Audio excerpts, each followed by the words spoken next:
I want to start by just giving a little background to our program or our energy coaching program. And after I do that, give the background, two of my colleagues, Bruce Plank and Gordon Nuttall, who will be introduced at the time of their speaking, are going to give some examples of electrification and the benefits of the coaching program that has just started up in Tucson.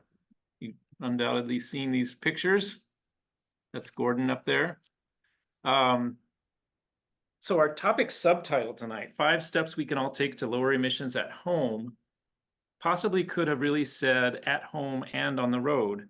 It happens that I'm speaking to you from Nerinx, Kentucky tonight. My partner Carol and I are here on an electrified vacation road trip headed up to New York, upstate New York and the East Coast. My mind and heart, nevertheless, are with you all in Tucson. It's comforting knowing that we're on this trip in a reliable car. We had a car a while ago, a 2001 Honda Insight, the one before this. That was a great hybrid era car, a hybrid car for 20 odd years ago. And we took it on a bunch of trips, but about 2 years ago, it started getting unreliable, as cars tend to do at that age. And so we got to where we didn't feel we were going to be safe in it anymore. The need to replace things comes in a variety of ways. Sometimes it's a car, sometimes it's an appliance. They can wear out, or they can wear out their welcome among us. And when the reason for changing things is different from what it used to be, that kind of calls for a new way of decision making. A generation ago, a furnace or a stove would go out and you wouldn't think twice about just replacing it with like for like, gas stove for gas stove, furnace for furnace. And the fact is that today, in spite of our being in a climate emergency, a lot of appliance sales people and air conditioning installers and so on are still operating on that old model, paying no attention to the climate emergency and increasing the need to approach things in a more conscious way. That's what we're going to kind of get into the benefits of our coaching program. Go down to our next slide. I want to share just a couple of things to get us started. If you add up greenhouse gas emissions produced by regular folks at home and on the road, it comes to somewhere in the neighborhood of 30 to 40%. This graph is not necessarily divided to show the home portion, but it's about half of the transportation section and half of the electricity section on the right side, and then half again of that commercial and residential on the left. That is energy that's burned up by our home appliances and vehicles, or by coal and gas emissions from the electrical energy grid. So Arizona in 2023 was the 5th state with the most solar generation out of all 50, behind California, Texas, Florida, and North Carolina.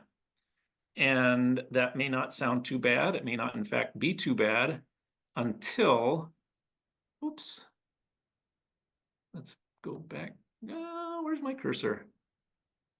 Until you consider that just a couple years ago, which is just the date that I could get data for, Arizona came out almost last, second to last in all of the Western states in the percent of our energy generated that comes from renewable sources. And let's stop. So where does the problem start? Some people think it's from the system that we live in, and that's a reasonable statement. And the system does need to do things from the top. Leadership in government and corporations have a lot of things to make up. But when it comes to decisions that affect the outcomes of our living daily in terms of our greenhouse gas emissions, those are really going to be decisions that are going to have to be made by all of us. And a challenge of dealing with that is that who is it that knows when we're going to replace something like a furnace or a water heater, what is possible? What can be done to meet our priorities? If we go to a contractor, as we mentioned earlier, they're still kind of based on the mindset of just replace it with what's been there before. That's the easiest, cheapest, and that's going to make sense to people. But since many of us have a consciousness and we want to do things in the right way because these appliances stick around for so many years, that we really need to make the right choice in this decade when we replace things that emit dangerous stuff. We can count on somebody like a client, like an energy coach, to help us figure out what's the best way to change these appliances now. So around the country, this is a time when a lot of these programs are popping up. In Tucson, we learned about a program in Massachusetts, but they're also going around in Colorado, California, Oregon, New York, a whole bunch of states, probably a majority of states at this point. As far as we know, we have started the first energy coaching, home electrification coaching program in the state of Arizona, here in Tucson, just in the last month. We started actually having coaching sessions and making this available to folks who are trying to figure out, either on the basis of some appliance needing to be replaced on an emergency basis, or people who are thinking ahead and saying, I'm going to replace this sometime in the next few years, and I want to think ahead of time what it's going to be, because I may have to order it, special order, if my preferred contractor doesn't have it in stock yet. Just for example. So a lot of you are sitting in front of a computer, and if you are, I invite you to open a Word document or some other thing that you can just make a little list. If you're on the phone and have a piece of scratch paper and a pen handy, please pick those up. I'm going to invite you to get psyched up for electrification. And we're going to do this by we're going to think of our relationship with our appliances, because so often the only time we have a relationship is when we don't want to think about it, when they go bad, when we need to do some service on them, something like that. But let's just think of them as friends, or maybe enemies sometimes. And let's see if I can share screen again. And I'm going to invite you to get your, all right, share screen. Don't try to talk and share screen at the same time. It's too much.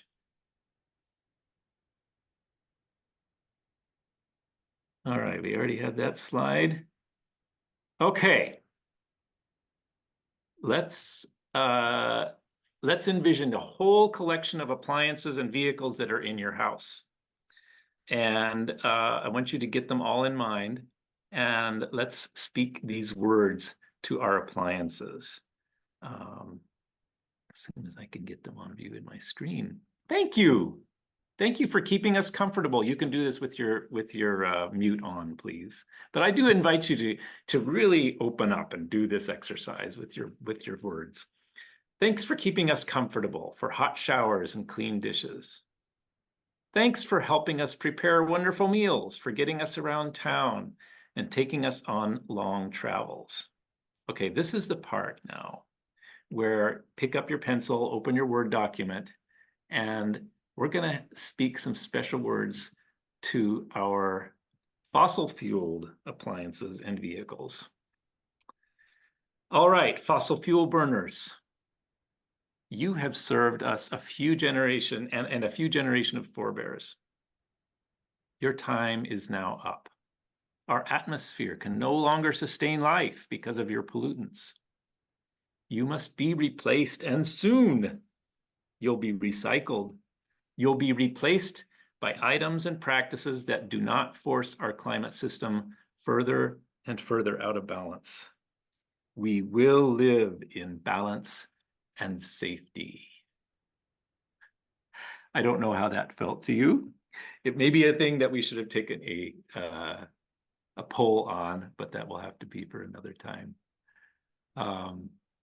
I'm going to turn the next section over to Bruce Plank now that you have been primed for, you've given your appliances a talk, they've heard their fate, and Bruce Plank, he's going to present a little bit of a slideshow and talk about some of these things. Bruce is a former solar energy coordinator for the city of Tucson, and I just lost my screen. He's worked in solar companies and frequently participates in Arizona Corporation Commission proceedings. He's done a lot of research and training to help him be a wonderful energy coach, and is part of the team that's ready to go and respond to people's needs. Take it away, Bruce. Thanks, Dwayne. We're going to switch gears here, and you can continue talking to your appliances while you're on mute, as far as I'm concerned, while I'm running through these slides. But I'm going to talk about basic issues on electrifying your home. A lot of people have talked about this idea in general, and we're going to try to zoom in on a few things tonight. And I certainly encourage you to put questions, comments, suggestions, freakouts, anything else like that in the chat so we can all expand our general knowledge. But let's go to the next slide, please. And we'll see if we can make this work. So the very first question that comes up for a lot of us, and I think people involved in Sustainable Tucson have been talking about this for a long time, but what do we really want in terms of our urban living conditions or our rural living conditions, in terms of our housing and our roads and our cars and everything else? And the first question is, do we want more of the same? After I put this slide up, I thought, gosh, maybe this one's not too bad. These are a bunch of houses, they're all together, and there's, they're doing a good job of making use of the space. But as you can see, there's cars parked, and they're just regular old houses. So I think that there's more to it than this. So let's go to the next slide, please. I don't think we want more of the same that we've had. I think what we really want is a better vision and a better world. We want buildings that have solar panels on the roofs, and we want to have fewer individual vehicles and more places for bicycles and electric or otherwise. And we really want to try to get that better vision as much as possible into our lives and into our reality. So I think the next thing we have to do is, well, I guess we should go to the next slide. So the question is how we get there. Now, I had to put this slide in because the astronaut that took this just died, and that was sort of a shocking development, that a lot of things have just happened just in our lifetime. Many people on this slideshow probably remember some of the early moonshots and the landing on the moon, 1969, and shortly thereafter. But those are the first times that people could actually see the Earth and, in all its glory for some people. And it's not clear to me, if we were taking a picture of the Earth now, if it would look as sharp or if it would look different, or if climate change has really changed that. But here we go on talking about some of the things that we might want to think about doing differently. Let's go to the next slide, please. And we'll see if we can make a little short video work here. Back in the caveman days, humans burned stuff to get warm. We burned stuff to make light. We burned stuff to cook our food. Over time, we burned stuff to help us move around. We've been burning stuff for 500,000 years. Let's not burn stuff anymore. Let's start with your home. Almost 40% of climate emissions come from the buildings we inhabit, so you can put a big dent in climate change and your utility bill with a fully electric, climate-friendly home. Just follow 3 simple rules and you're on your way. Rule number 1, don't burn stuff. Swap out your gas appliances for an electric alternative. Rule number 2, don't use energy made from burning stuff. If you can't make your own energy now, buy green power from your utility. Rule number 3, be efficient. Keep your systems in tip-top shape and weatherize so you don't heat and cool the whole neighborhood. Sound complicated? So the answer to that question, does it sound complicated? No, it's not really complicated. Let's jump to the next slide. That one was courtesy of a company called Elephant Energy that's been doing some good stuff in a few other states. But the point of that little video, and let's see, Gordon, if you can bring up, there we go, thank you. The point of that is to really try to think, much like Dwayne was doing with his appliance dialogue discussion, was try to figure out where, how, and when to electrify everything. because the point of it is we really can get all of our major energy needs from wind and sun power. So how does that play out? Well, basically what we're learning and what we have learned is that using renewable energy sources like wind and sun power results in savings to everybody in the cost of energy, both to us personally, to the planet, and to, I guess you might even say, to other plants and animals. Cleaner air, cleaner water, healthier people, and a stronger economy, one that's not connected with the war machine in terms of maintaining connections to fossil fuels in some places and not connected to environmental destruction to obtain fossil fuels to use in our homes when there are other alternatives that work as well or better. And when I say in our homes, I'm really meaning in our homes and also in our transportation. So how do we get there? What do we do what does it mean when we talk about electrifying everything? And how do we figure out the sequence of doing stuff? Let's go to the next slide, please. So the very first thing to do that we've been sort of learning about and talking about and trying to help people focus in on is starting out with an energy audit or an energy assessment. And what that basically is it's kind of, I see it, it's kind of like therapy with your house and your car. You have to try to figure out what's wrong or what could be better. There might not be anything wrong. It might be that things are perfectly fine, but as you look ahead, you want to change things and make things different. So the point of this is to really try to assess what's happening in the place that you're living and in the vehicle that you're driving. So for example, you can get, if you're in the Tucson Electric Power Service territory, you can get a free on the phone, which sounds a little weird, but you can get a free on the phone home energy assessment, which I did and was surprised that it was quite good in the sense that it helps you focus in on everything from where you might have air leaks in your house to how old is your heating and air conditioning equipment, and should you be thinking ahead about replacing it. So this slide just focuses in on a number of different specific things. What kind of thermostat do you have? What kind of insulation do you have? And are you able to pinpoint places that you can make improvements in your house? If the TEP remote telephone assessment isn't satisfactory, it's not enough information for you, there are a number of people who do professional energy audits, although we've been having some difficulty locating people in Tucson that have appropriate certification. And one of the things we're trying to do with our program is find professionals that we could refer people to as part of our coaching process. So if any of you have suggestions about energy auditors, please feel free to post that in the chat and share with other people. But besides the initial TEP energy assessment, you could have a professional audit that often costs about $400, roughly.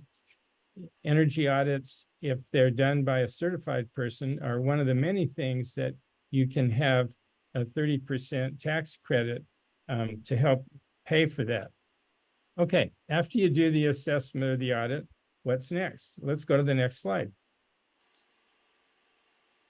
Okay, now, happily, in the last year or so, I think almost everybody in Tucson, Arizona, and probably in the United States has heard about a device called a heat pump. If you haven't, you've probably at least heard about a mini split.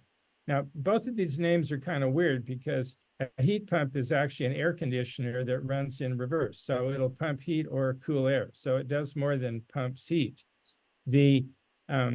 And the kicker on a mini split is that it can be big or small, and a mini split can also take care of heating and cooling a part of your house, or there could be basically a big mini split. That sounds like a weird combination of words, but you could have essentially a central heat pump that takes the place of your furnace, like the picture on the left. And the distinction is whether your house now has ductwork. If you have what many people in Tucson have, if you have a gas pack on your roof where you have a gas furnace and an air conditioner that goes into ducting, or if you have some kind of a forced air gas furnace with ducts, you would replace that with a central heat pump.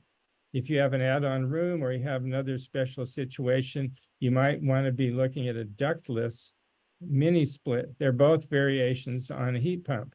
But what we've been encouraging people to do is to not replace your air conditioner. If your air conditioner goes out, don't get another air conditioner, get a heat pump, because the heat pump will both do air conditioning as well as heating. And heat pumps are perfect for climates like Arizona. However, now there are heat pumps specifically designed for cold climates too. So if you're planning on spending some time next winter in Alaska, you might have a house or a cabin with a heat pump also, because they've gotten to the point where they can handle things in really cold temperatures as well as in warm temperatures. Let's go to the next slide. Now, one of the cool things that I didn't hear about and didn't know about until a little bit ago was the fact that in addition to heat pumps that take the place of air conditioning and furnaces, there now are heat pump water heaters. And heat pump water heaters are by far the most efficient of the water heaters.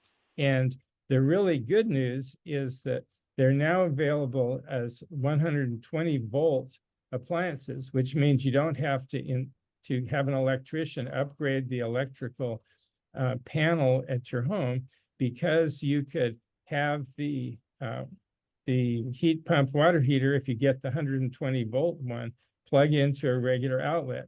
Obviously, all these things you have to check out with an electrician to see if your electrical panel and your wiring is okay to handle it. But the heat pump water heaters are the most efficient compared to any other water heater, and you could get them either as 120 volts or as a 240 volt appliance. Both heat pumps and water heaters are great because they don't use any fuel. That's really the key to the efficiency of heat pumps, both heat pump water heater and the heat pump. The most common example that many people know about in terms of heat pumps would be a refrigerator. And that way, you know, if you think about it, it is magic as far as I'm concerned. I think heat pumps are magic. I talk to my refrigerator. I don't talk to my other appliances. Dwayne talks to all of his. I just talk to the fridge because it's a magic heat pump. Let's go to the next slide. So where else are we using energy in our homes? Well, there's a bunch of little things.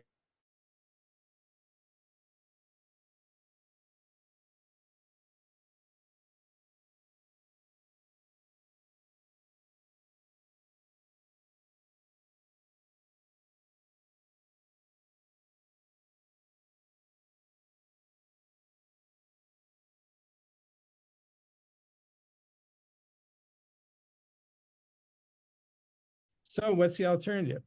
If you're electrifying your home, you want to be looking at changing out a gas stove for an electric stove. And when you get an electric, I'm talking about the stove top, since you rarely see gas ovens anymore, but we want to get rid of those too.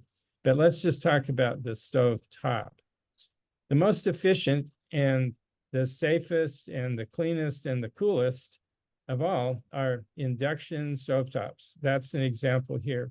The only downside is you have to have magnetic pans, so you might have to throw away some of your grandparents' revereware with the copper bottom that you inherited and you've been using for the last 40 years.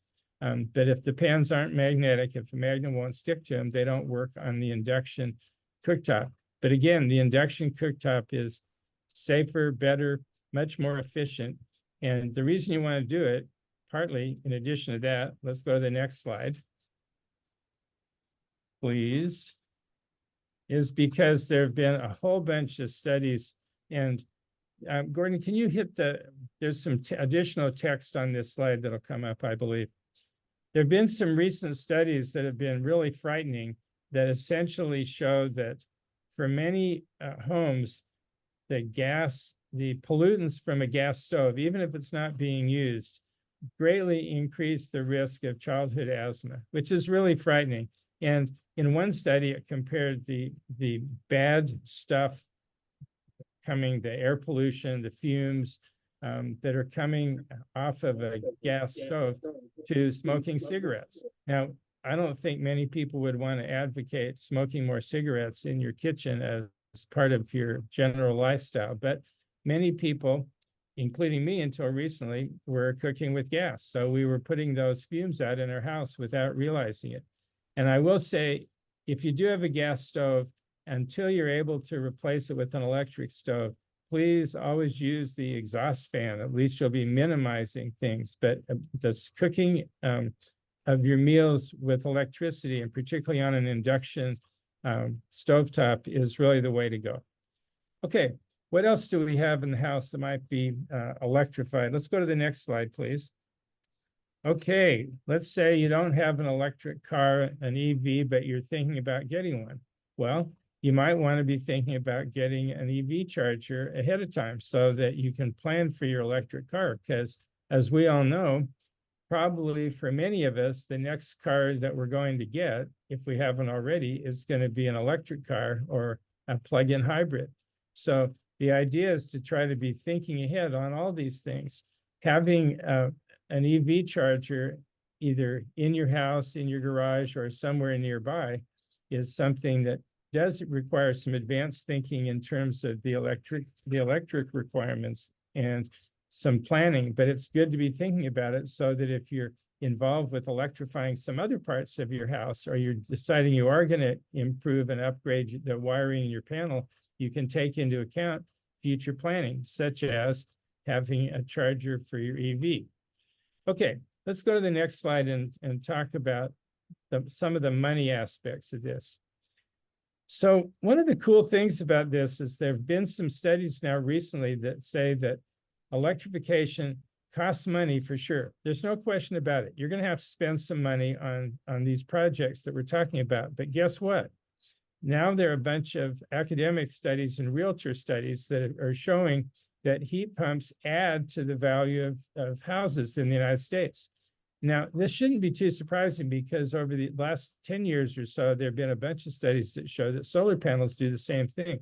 The point of it is that a lot of home buyers, particularly people that are figuring they're going to be in the house they're looking at for a long time, recognize that saving money by having lower utility bills, like you would get from having a heat pump as opposed to a gas furnace, or having solar panels as opposed to paying whatever TEP wants to charge you, or Trico too, is worth something. And that's the reason that I think these studies are showing that heat pumps as well as solar increase the value of your home. So where does that take us? Well, to the next slide first. So guess what? Maybe it's time to think about solar, because if you need electricity, you got a couple of choices. You've got trusty old, well, mostly trusty old TEP out there. But for many people, the best idea is to think about getting solar. And if you have solar panels, and particularly if you have solar panels, then at some point now or in the future, you end up with a battery at your home that you can charge up with your solar panels, you're going to be creating the electricity that you need to take care of these different appliances that we've been talking about.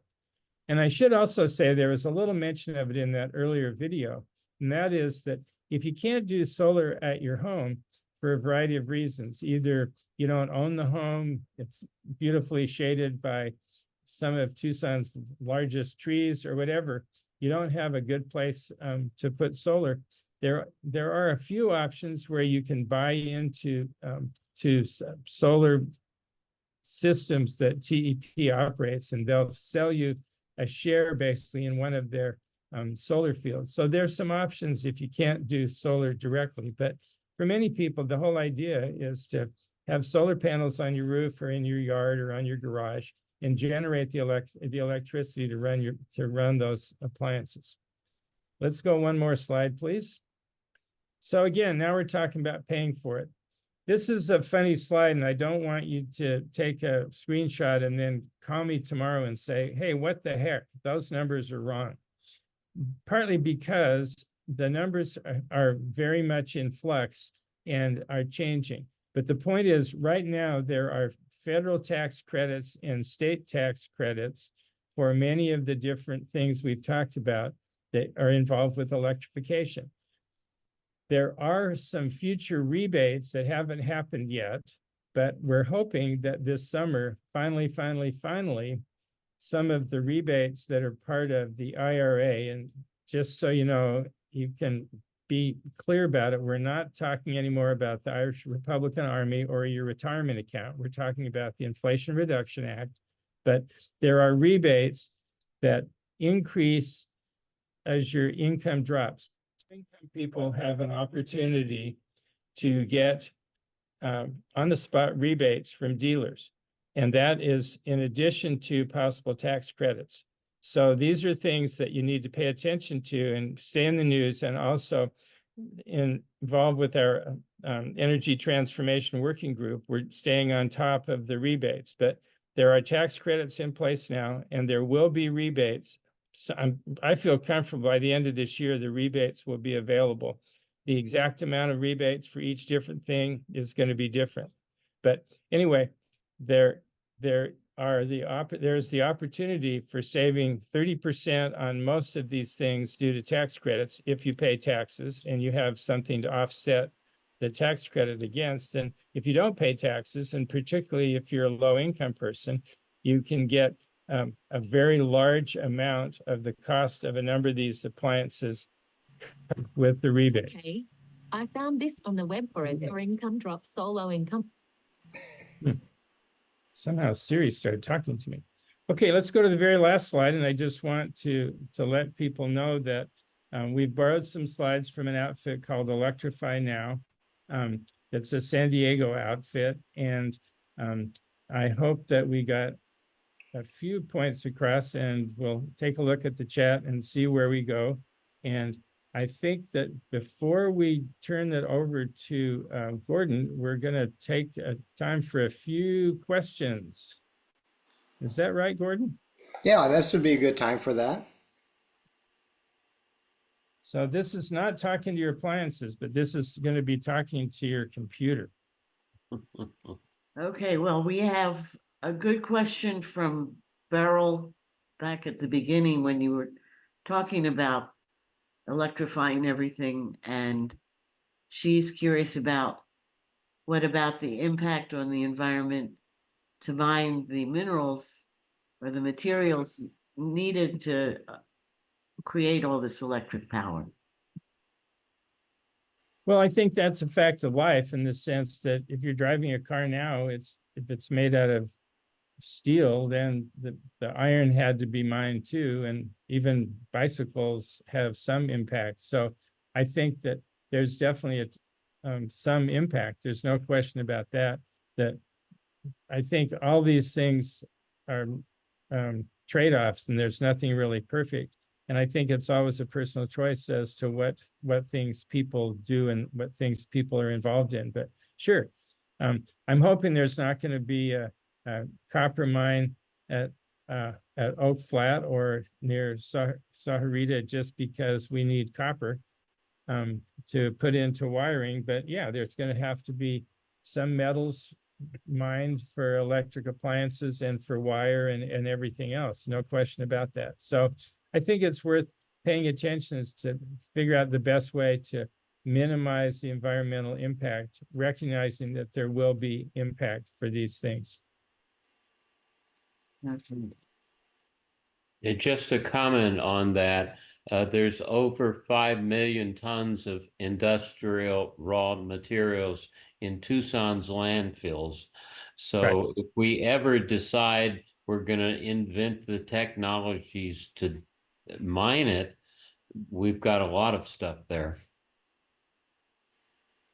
No, that's definitely true. Much like other recycling, there are many materials or rainwater harvesting. Partly it's just changing the mindset to have the least impact on the climate and the environment, to do things in the best way. Let's see, Paula, do you want to do questions now, or do you want to do the poll and do Gordon's part and then pick up the other questions after that? Why don't we move on with the poll Yeah. so that we have time to finish, and then we can have questions. Okay. Let's go ahead and do it. Let's do the poll. Gordon, take Okay, it. let me go ahead and start this. I hope that everything will work here. And okay, I'm going to relaunch the poll and do not show me. And I'm going to introduce Gordon while we're doing that too, because Gordon's lived in Tucson since 2020 when he moved from Fort Collins, when he retired as the CEO of a startup there. He's worked as a naturalist at Sabino Canyon with little kids, and basically he's gotten very excited about household electrification as a really important way to get individuals involved in climate stuff, and it's been an important part of the Sustainable Tucson Electrify Everything working group, and has been one of the prime movers in keeping some of us honest on how to work with Zoom. All I right, have so a if you all would question. take, How? How do I take How, the poll? how do we take the poll? do you Yep. see the poll there now? Yep. So There you would should, just click on currently have, plan to have, or no plan to have for each of the 4 questions. Those are not, there's no option to click on anything. well, on How about you, Bruce? I thought you did this before, no, right? Trace, on my screen, I can click on the little circle on the one that I want, and it I goes. I think that we did a trial with this before the meeting started, and it And could it be didn't that this work for account me. already voted. This account has already voted, the one that you and I are sharing. So I Ah, think for everybody else, questions are probably there. okay. Yeah, Yeah, I it think, worked for me. It worked fine for me also. yeah, if Okay, everybody will okay. just go through and we'll take a minute to fill out those 4 questions and then we'll get back.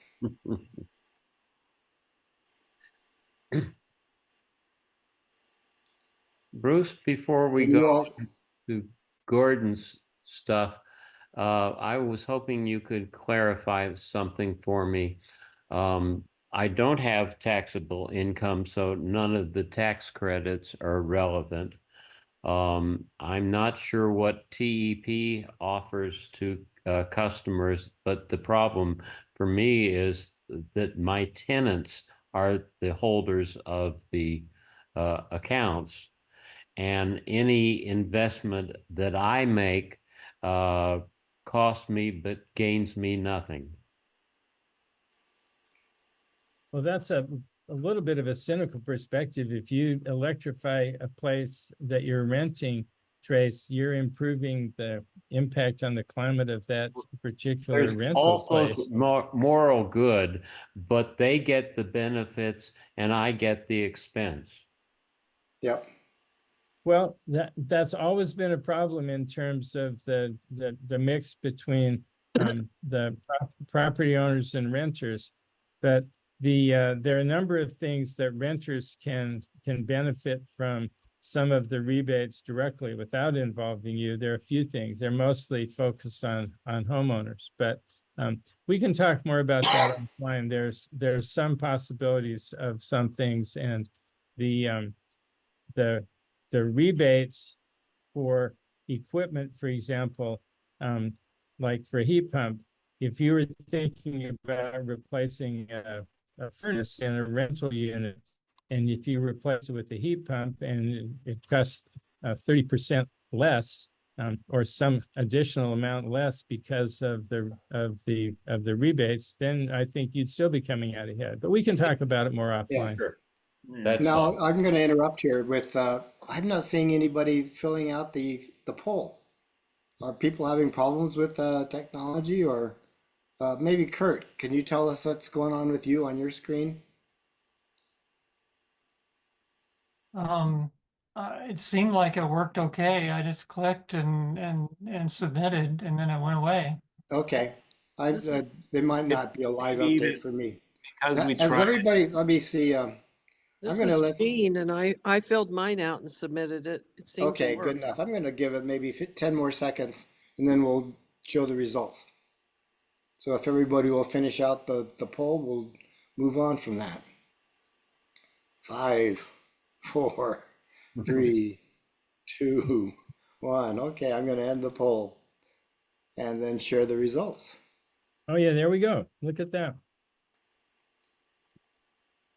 Well, right off the bat, I'm very happy to see that 50% of the people currently have a heat pump in their home. So if anybody wants to share suggestions or recommendations for companies or people, HVAC companies or plumbing companies that installed the heat pump or heat pump water heater, please put that in the chat, because we're trying to put together a list of recommended installers. And I'm glad to see that a number of people have heat pumps. So if you like the people that did the installations, please let us know. Dwayne, I'm not able to see the results. Can you talk through those for us? I also am, yeah, unable to see them. But Okay, Mr. I can do that. The first question is, do you have or plan to have a heat pump for your house? 50% say currently have, 25% plan to have, and 25% haven't been convinced yet. And the second question is the same with the heat pump water heater. Nobody has a heat pump water heater, but 63% of the people that responded say they plan to get a heat pump water heater. 38% don't have a plan yet. The third question is, do you have or plan to have rooftop solar on your home?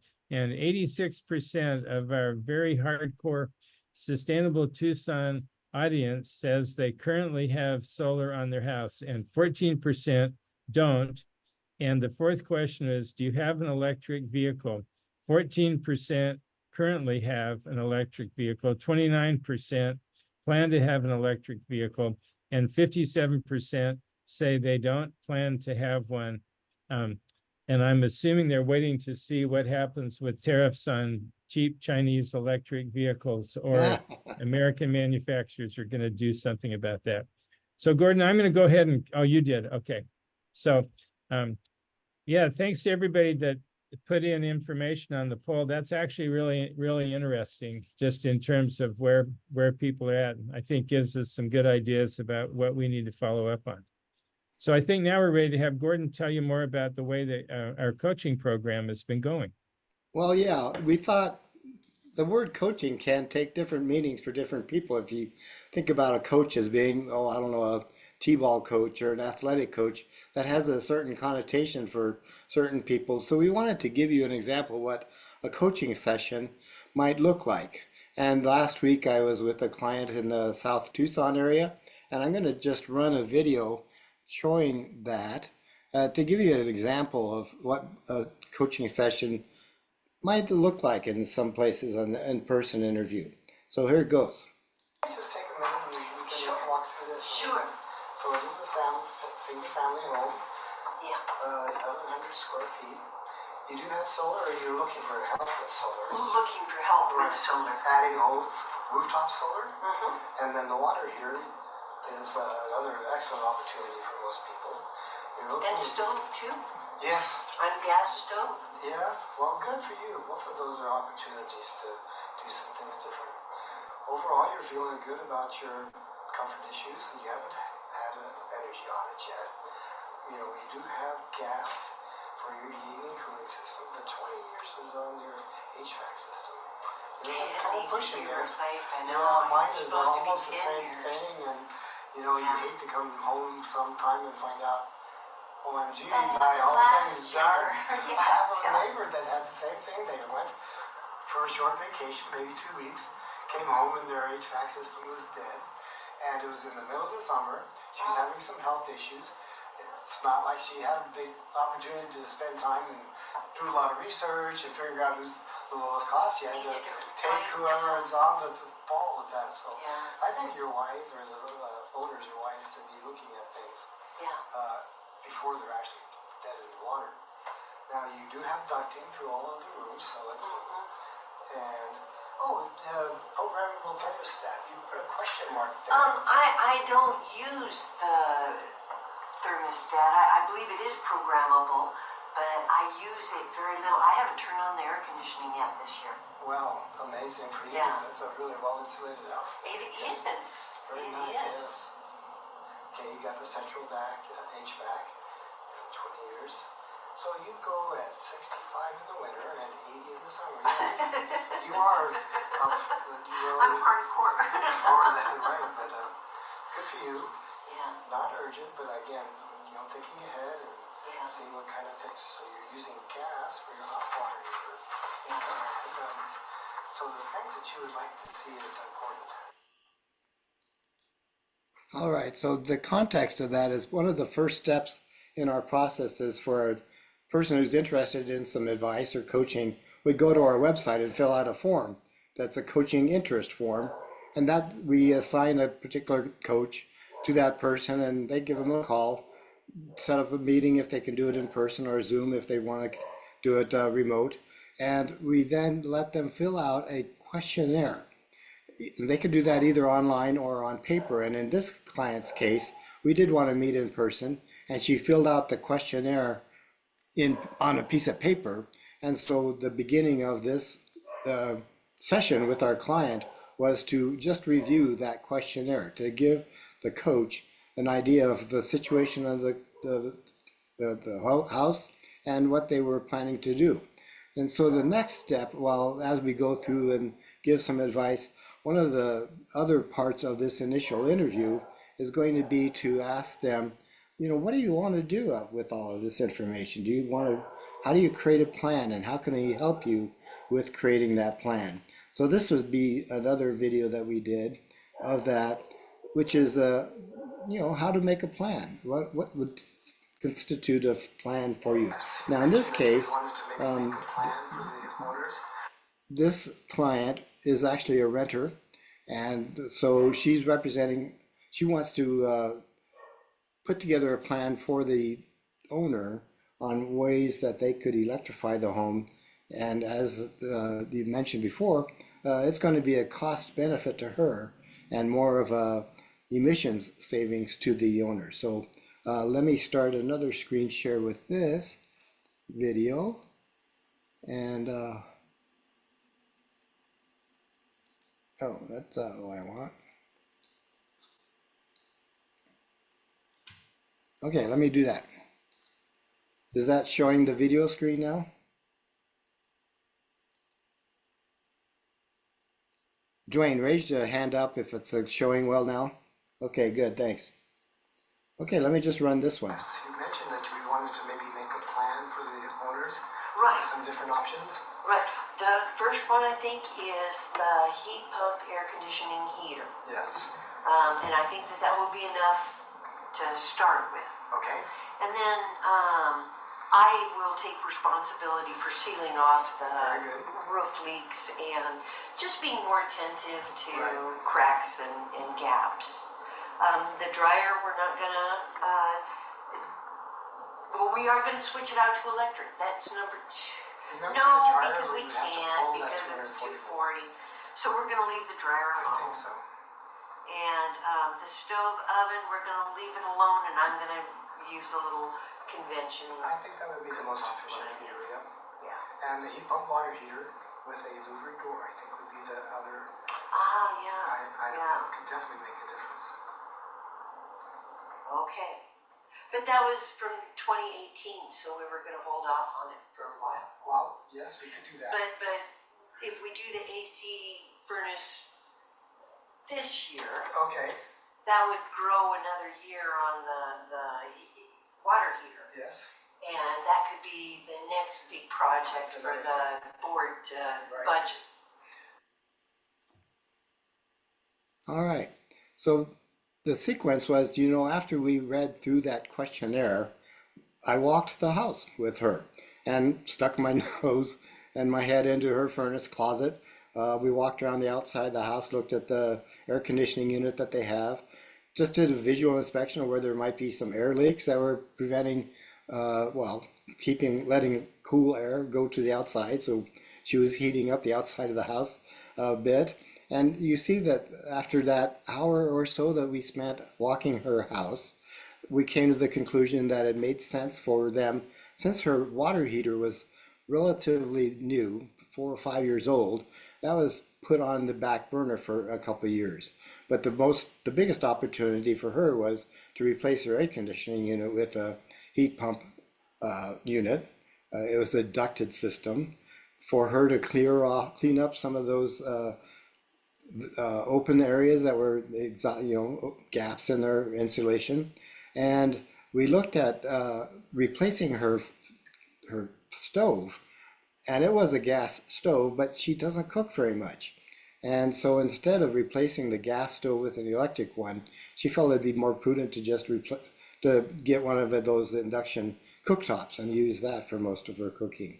So, in the course of an hour, we looked at some alternatives, took out some, and tried to make a plan over a couple of years to electrify her house and the appliances that she had.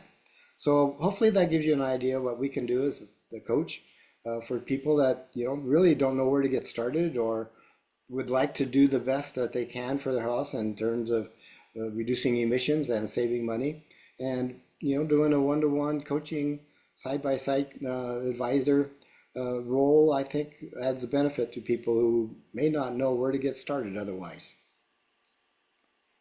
All right, so hopefully that gave you an idea of what coaching looks like, and we'll turn it back over to Dwayne.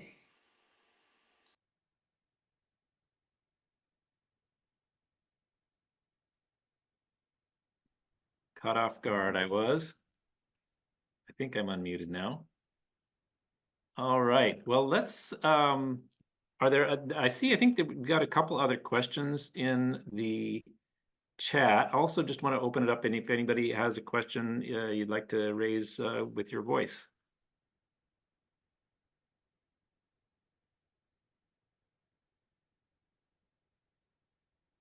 If not, Dwayne, let me just mention there's a little typo in the answer that I think you posted, which is the Go Electric AZ link. oops. So let's make sure that. Yep, sorry about that. Use the actual link, don't use my typed in thing. Thank you. Okay, we've got a few questions that you might want to address or comments. If we could go up, I think it's Jean had a question about, is that Jean? How Yeah. can we get more information about items like heat pumps and heat pump water heaters? Well, yes, this is a field that is developing rapidly.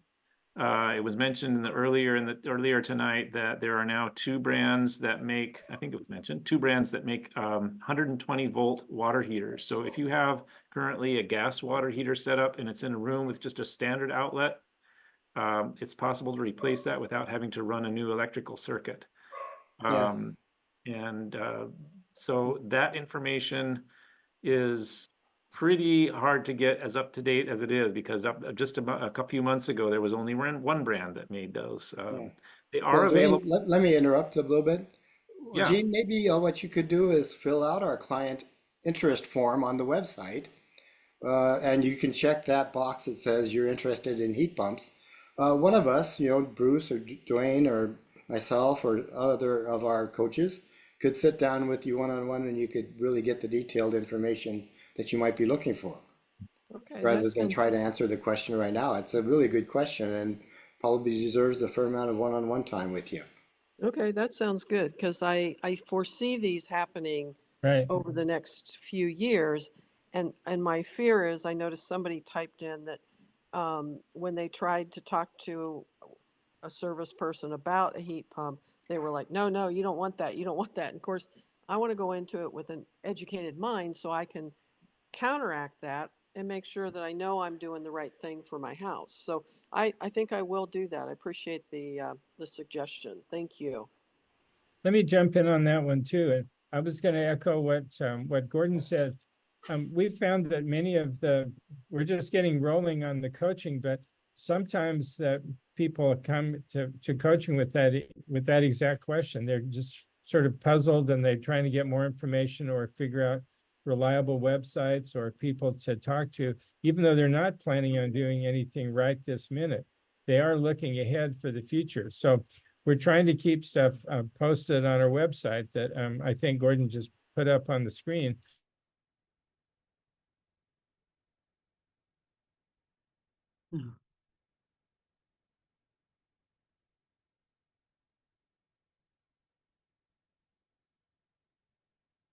I guess we lost everybody. We keep freezing. We don't freeze, but everybody else does. Hmm.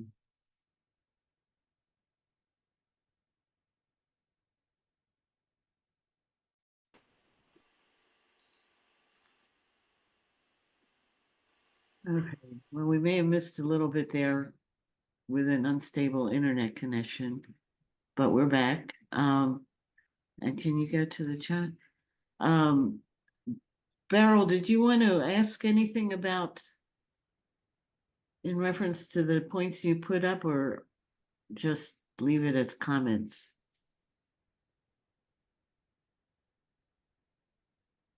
Beryl? Who can hear us? You're Yeah, all- Oh, no, you're- sorry, I was on okay. someplace else and my computer hides things. No, Okay. I just, I'm all for all what we're trying to do, but I'm beginning to see that it has its drawbacks too. That it's very destructive in some places, and I'm just kind of afraid that we're not looking at the the environmental damage that it also has a potential to cause. We're just ignoring that part of it. And I just think it should be part of the discussion. I'll speak a little bit to that. I listen to First Nations voices on this issue and hear frequently critiques that it's difficult for a lot of us who are raised in a oppressive, colonial, capitalistic society to get our minds clear of things that are destructive. We tend to adopt one destructive thing to supposedly fix another. And it's a point that is worth making. I think each of us can take steps when we are aware of certain emergencies that we're facing to reduce the damage that we're doing. And I hope we can do more than just substitute one ill for another.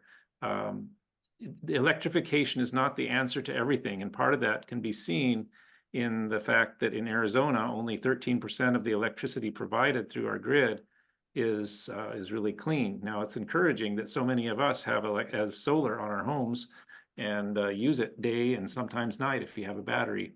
And yes, those all have costs, but when you compare the costs of a battery that serves for 10 years with 10 gallons of gasoline that serve one day and then need to be replaced again, and how the mining of those fossil fuels compared to the harvesting of the solar energy that is provided every day, especially here in Arizona, the benefits of taking appropriate measures can really be very dramatic. So thank you for bringing it up, that it's not easy for us to think correctly and move our lives to actually being friendly to our desert environment. We have a lot of changes that need to happen, and we can work on them one at a time. Great, thanks, Dwayne. Jean No, mentioned Laura's. What was that? Go ahead, Paul. Okay. Well, I was going to offer a closing, but if there are more questions, let's do those first. Well, I just wanted to, yeah, I wanted to pick up on Laura's question here. Jean mentioned her comment that she got from the tech when she was asking about a heat pump, but she asked if you all plan to educate HVAC techs about how important these things are or how beneficial they can be. Yeah, let me take that one. Actually, one of the things that we're hoping is going to happen through the state's Office of Resiliency, which has applied for a bunch of federal money from the IRA, is training money for HVAC contractors. And there have been several meetings already about the value of heat pumps and how they work and how people can sell them. And finally, the heating and air conditioning industry is getting on board. But that comment is exactly the kind of comment that we've found in surveying some of the HVAC companies around Tucson. they're used to doing things a certain way, and many of them say they know about heat pumps, but they don't encourage people to get them. But I think the difference is going to be that as the distributors and the manufacturers of the heat pumps start putting out educational programs for their distributors and the techs that install their equipment, they're going to become better informed. And once the rebates are available, anybody that's selling trying to sell a gas furnace, for example, for $10,000, as opposed to a $10,000 heat pump that someone can get a rebate of $4,000, they're not going to be able to sell the furnace, because the furnace is going to cost the consumer now like $6,000, and the dealer will still make as much money. The consumer will pay much less. And so anybody that doesn't understand the economics of selling heat pumps in light of the rebates is going to have a very slow year business-wise. So I think the economics are going to change those kind of answers.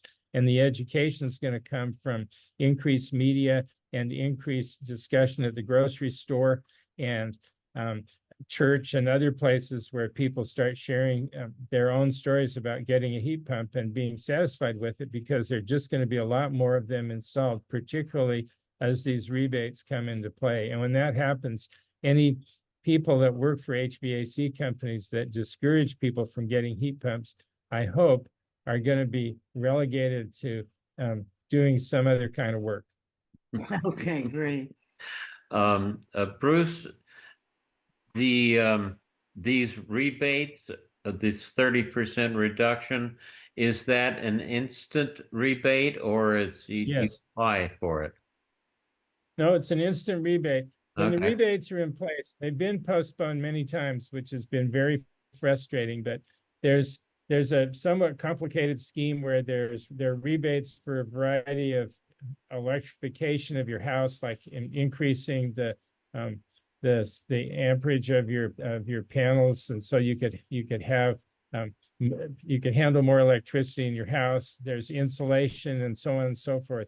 The main rebates for equipment are on-the-spot rebates, meaning that Home Depot, Lowe's, plumbing and air conditioning contractors are the people that will be administering those, and the largest rebates will go to the people that have the lowest income, and they're on the spot. The rebate would be deducted from the price of the heat pump, for example.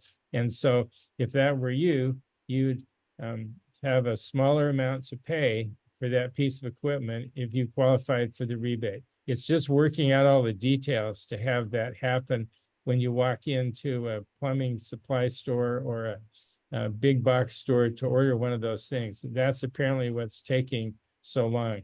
As Dwayne pointed out in the chat, one state, the state of New York, just got their rebate plan approved. They're the first state in the country. The next batch of applications, which is about another 6 or 8 states, includes Arizona. So we're hoping that we'll see the Arizona rebate plan approved this summer, and it'll go into effect. That would be great. That's really interesting, because how are you going to give a graduated rebate at the store depending on your income of the client?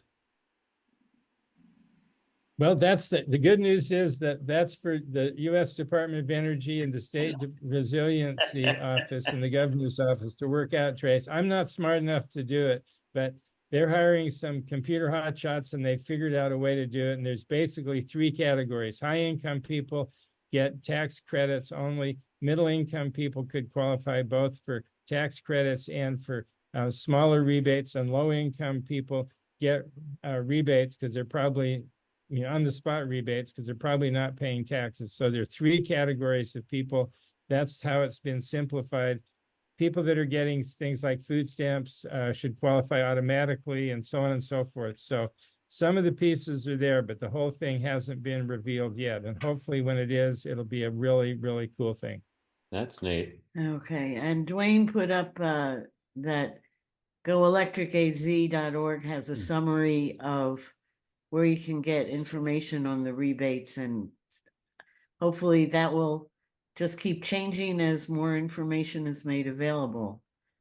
I posted an IRS Paula, I posted in the chat also an IRS website that I believe Okay. was current as of yesterday, similar to the one that that Dwayne posted.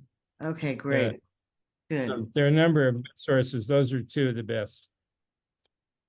There are also a couple of recommendations of people who've had good experiences with installers. So hopefully you guys will be putting that and any other recommendations you get up on the website so we can check out Go Electric AZ if we're looking for heat pump installers or water heater installers. Good. Yep, we'll put that on the website. Okay. Terrific. Does anyone have any other questions? Anything that we missed from the chat, or you could put your hand up if you still got a question there?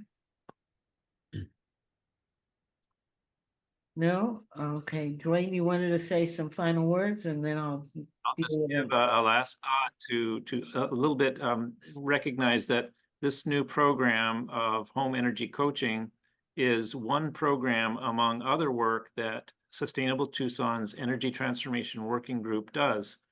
We focus on lots of different energy issues to the extent that we have human capacity to do so. We're all volunteers.